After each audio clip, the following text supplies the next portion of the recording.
Next Tuesday is Election Day. We have several referendums, special elections, and mayoral races all across southeastern Minnesota and North Iowa on the ballot. To make sure you are prepared ahead of the big night, KIMT News 3's Evan Berg spoke with county officials in Rochester and Mason City about how voters can stay informed. Evan, what did they have to say?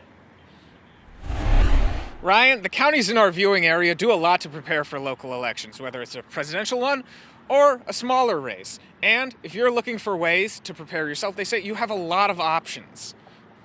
If you want to see what's on the ballot ahead of time and where to vote in your community, there are a few simple steps you can take depending on the state. Here in Minnesota, you can check your registration, find a sample ballot, and your voting location on the Minnesota Secretary of State's website.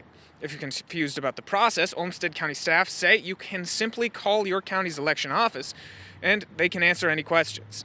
Iowa's Secretary of State website offers similar services. In Cerro Gordo County, the county auditor's website also provides lists of local candidates and offices on the ballot going into next week. Smaller elections and these smaller referendums affect property tax just as a larger election.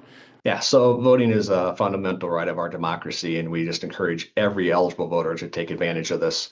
We typically see a lower turnout in city school elections, around 17, maybe 20% of registered voters actually show up and vote. So we would love to see those numbers increase. And if you want to see how voter turnout turns out in some of these counties, we'll be covering the election across our viewing area this Tuesday. I'll be covering some of the races in Mason City and Clear Lake in our 5 and 6 o'clock broadcasts. Live in Rochester, Evan Berg, KIMT News 3.